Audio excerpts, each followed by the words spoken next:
২০২৭ সালে দেখা যাবে শতাব্দীর ইতিহাসের বিরল এক সূর্যগ্রহণ।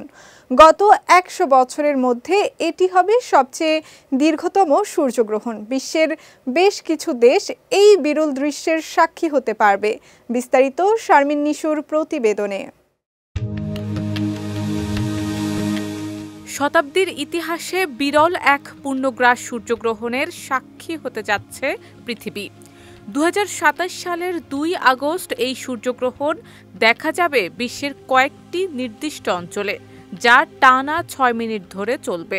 এই পুরো সময় পৃথিবীতে অন্ধকার নেমে আসতে পারে, যা হতে যাচ্ছে শতাব্দীর ইতিহাসে দীর্ঘতম সূর্যগ্রহণগুলোর একটি। জ্যোতির্বৈজ্ঞানিক তথ্য অনুযায়ী সূর্যগ্রহণটি শুরু হবে পূর্ব আটলান্টিক অঞ্চলে।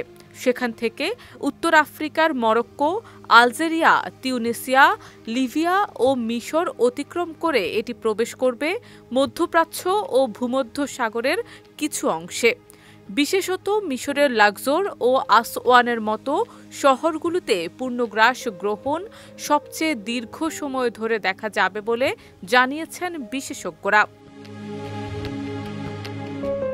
পূর্ণগ্রাস সূর্যগ্রহণের সময় চাঁদ যখন সূর্যের আলো সম্পূর্ণভাবে ঢেকে দেয়, তখন কয়েক মিনিটের জন্য দিনের আলো প্রায় নিভে যায়। আকাশের উজ্জ্বলতা কমে যায়, তাপমাত্রাও সামান্য কম অনুভূত হতে পারে। এ সময় সূর্যের অন্ধকার ডিস্কের চারদিকে মৃদু আলোর করোনা বলয় দৃশ্যমান হয়, যা সাধারণত চোখে পড়ে না। এই গ্রহণ ইউরোপের বড় অংশ, পশ্চিম এশিয়া এবং পূর্ব আফ্রিকার বহু দেশ থেকে আংশিকভাবে দেখা যাবে।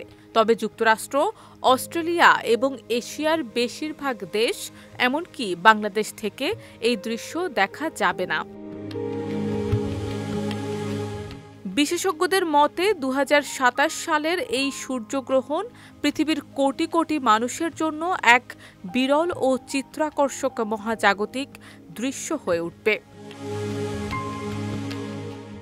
শারমিন নিশু, বিজয় টিভি নিউজ ডেস্ক।